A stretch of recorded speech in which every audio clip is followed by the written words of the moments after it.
Afghanistan government ने announce किया है 1400 किलोमीटर से लेकर 1500 किलोमीटर का रेलवे ट्रैक जो कि कनेक्ट करेगा मॉस्को रशिया को न्यू दिल्ली के साथ। ये नॉर्थ साउथ इकोनॉमिक कॉरिडोर है, ये ऊपर से शुरू होती है रूस से, ठीक है, और घूमते घूमते घूमते ईरान आती है और घूमते घूमते मुंबई जाती है। मेरा दिल बड़ा रोता है इस बात पे कि चाइना और इंडिया, आपने पड़ोसियों का जिक्र किया, चाइना और इंडिया ईरान से आज पेट्रोल खरीद रहा है, लेकिन पाकिस्तान ईरान से पेट्रोल नहीं खरीद सकता अमरीकी दबाव की वजह से। इंस्टेड हम पूरे पाकिस्तान में ईरान से पेट्रोल स्मगल करके डिस्ट्रीब्यूट कर देंगे। अभी बीच में क्लिप बड़ी वायरल हुई, इस्लामाबाद में पाकिस्तानी ऑक्युपाइड जम्मू कश्मीर के लोग आके कह रहे थे कि हम इस्लामाबाद वालों सुन लो, हम दिल्ली से अपनी सुरक्षा मांगेंगे, बोलेंगे करने के लिए, तो वो दिन मत आने दो। अब अरे भाई, इंडिया से आपने अगर लड़ना ही है तो इकोनॉमिक ग्राउंड्स पे जाके लड़ो, टेक्नोलॉजी के ग्राउंड्स पे जाके लड़ो। आप किन बातों में घुसे हुए हो भाई? इंडिया को तो पाकिस्तान की फ्रेंडशिप नहीं चाहिए, हमें समझ आ रही है, लेकिन पाकिस्तान को इंडिया के हवाले से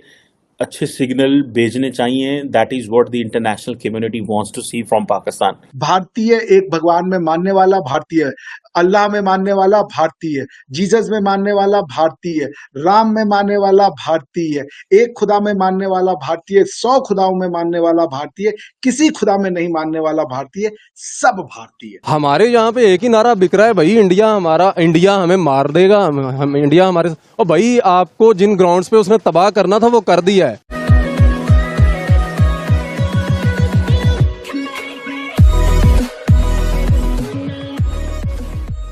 नमस्कार दोस्तों, एक समय पर जब था कि भाई अफगानिस्तान की जो रेगुलर गवर्नमेंट थी उसको उठलाकर जब तालिबान आए थे तब ऐसा लग रहा था कि कैसे यहाँ पर सरवाइव करेंगे।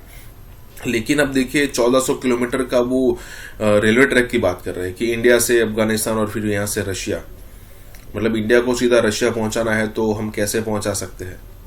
अब ये वही तालिबान है जो कि जिसको हम कहते थे कि भाई अनपढ़ लोग हैं, गवार लोग हैं, शरिया लॉ लगवाएंगे, ये सारी चीजें। हालांकि ये सारी चीजें है, लेकिन जरा सोचिए कि उनका एक अलग सेक्शन ये भी सोच रहा है कि भाई डेवलपमेंट कैसे करें, दूसरे कंट्रीज के साथ हम एंगेज कैसे करें और हमारे कंट्रीज को थोड़ा विकसित कैसे करें। देखिए अफगानिस्तान एक ऐसी जगह है, एक तो पहले लैंड लॉक है, उसके पास कोई दरियाई उसका कोई किनारा वहां पर लगता नहीं है। तो कई सारे कंट्रीज ऐसे हैं, या फिर कहे कि कई सारे इंडिपेंडेंट थिंकर ऐसे हैं जिसको मैंने सुना है और वो कहते नजर आते हैं कि भाई अफगानिस्तान के अंदर अगर ये कट्टरता ना होती तो डेवलप्ड कंट्री होता और यूरोप को टक्कर दे सकता था। लेकिन ये जो जिहादी मानसिकता वाली घुसी यहाँ पर, नो डाउट ये सऊदी और यूएई के हिसाब से ही आया है सब कुछ यहाँ पर, क्योंकि अगर उन्होंने फंडिंग ना की होती तो वहां भी विचारधारा इस लेवल की कट्टर यहाँ पर ना होती। जो भी हो, अगर ये चीजें ना हुई होती तो आज अफगानिस्तान डेवलप कंट्री होता और हो सकता है कि यूरोप को टक्कर दे रहा होता।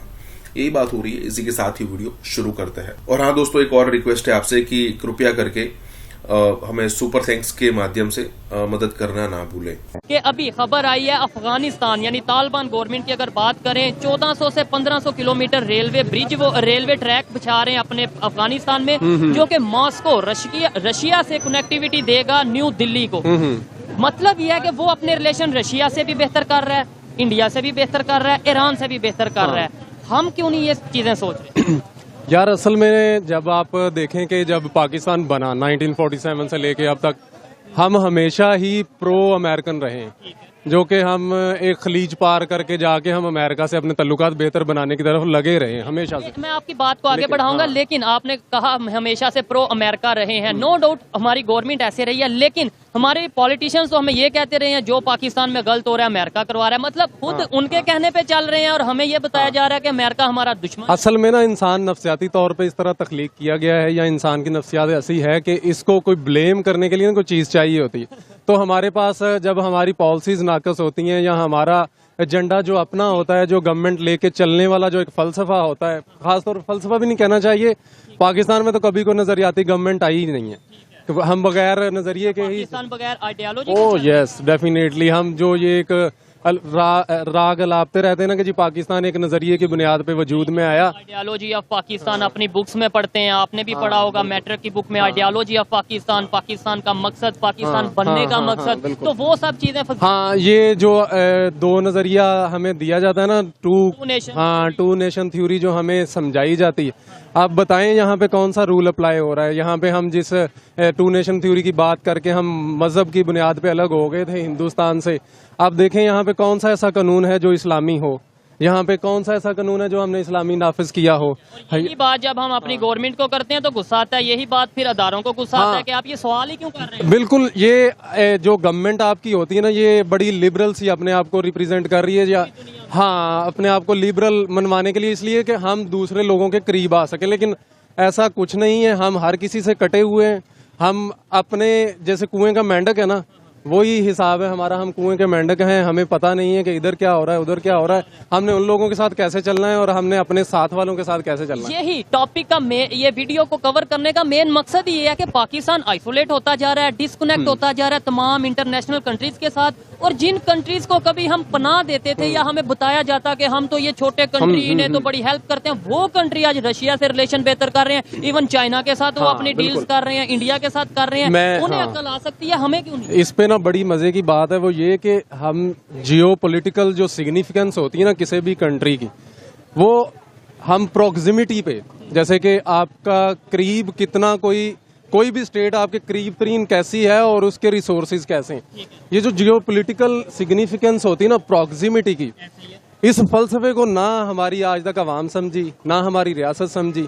हम लोग आइसोलेशन की तरफ जा ही इसीलिए रहे हैं। हम अपने पास के जो लोग हैं जहां से, अब देखें, अब हम क्रूड ऑयल ले रहे हैं हम रशिया से। अब हमें ये अकल आ रही कि हम क्रूड ऑयल जो है वो रशिया से लें ताकि हमें जरा सस्ता मिल जाए हैं।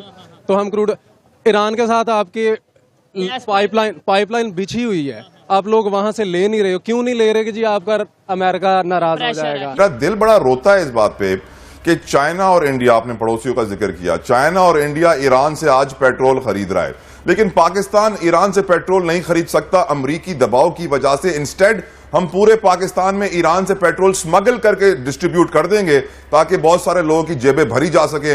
जो एस्टिमेट्स हैं वो 300-400-500 अरब रुपए का पेट्रोल हर साल ईरान से स्मगल होकर पाकिस्तान में सप्लाई होता है, लेकिन हम उनसे खरीदेंगे नहीं क्योंकि पाकिस्तान का फायदा हो जाएगा। हम क्यों अपने रियलाइजेशन में नहीं आते कि हमारे लिए क्या फायदेमंद है, क्या नुकसानदेह है? झूठ बोलना छोड़ें, चोरी करना बंद करें। देखिए, दो बड़े फर्क हैं। एक तो ये कि इंडिया और चाइना की तरफ अगर आप देखें तो अमेरिका उनको भी प्रेशराइज करता है, पूरी दुनिया में प्रेशराइज करता है अमेरिका। तो ये नहीं है पाकिस्तान में प्रेशराइज करता है, लेकिन उनकी इंटरनल स्टेबिलिटी और इंटरनल जो पॉलिटिक्स है और उसी से ड्राइव होती हुई इंटरनल इकोनॉमिक्स, वो दोनों बहुत स्टेबल हैं। आप देखें, आज इंडिया में इवन चाइना से ज्यादा फॉरेन डायरेक्ट इन्वेस्टमेंट आ रही है, 80-90 बिलियन डॉलर। चाइना में 50-60 बिलियन डॉलर आती है तो वहाँ 80-90 बिलियन डॉलर आ रही है। दुनिया में सबसे कम जो है वो चांस है रिसेशन में जाने का जो कंट्री है वो इंडिया है। तो देखिए, हम तो बदकिस्मती कहेंगे अपने आप को कि हमारे पड़ोसी इतना अच्छा कर रहे हैं, और ऐसा नहीं हो सकता किसी मोहल्ले में पड़ोसी अच्छा काम कर रहे हैं और सिर्फ एक ऐसा जो है आपका अपना घर हो जो कि आप ठीक ना कर सके। तो लेकिन हमारे यहाँ इंटरनल प्रॉब्लम्स है ना, हम इंटरनली अपने आप को इंटरनल प्रॉब्लम्स बिल्कुल है, बिल्कुल आप ठीक कह रहे हैं। खुरम, मुझे ये बताएगा ये जो IMF प्रोग्राम है ये एक बड़ा मसला बना हुआ है, एक तलवार लटक रही है कि आगे इसको रीन्यू होना है। नवा जायजा इजलास जो है वो किसी सूरत मतलब उस बेहतर समत में जा नहीं पा रहा। तो what do you think about new program? कहीं ऐसा तो नहीं हो जाएगा कि दोबारा से कुछ ऐसा हो जाए कि हम फंस जाए और वो कमिटमेंट्स पूरी करना मुश्किल हो जाए, आवाम मजीद पिस जाए? नहीं, ये होगा, इसको आप एक्सपेक्ट करें। आप ये एक्सपेक्ट ना करें कि प्रोग्राम हमारे पास अगर ये स्टाफ लेवल हो भी जाता है तो हम बहुत सीधे चलेंगे। हमने 23 प्रोग्राम में हम सीधे नहीं चले, तो इसमें क्या हम सीधे चलेंगे। लेकिन मेरा पॉइंट ये है कि हमें कमिटमेंट की जरूरत है, इंटरनली अपने आप को बेहतर करने की जरूरत है।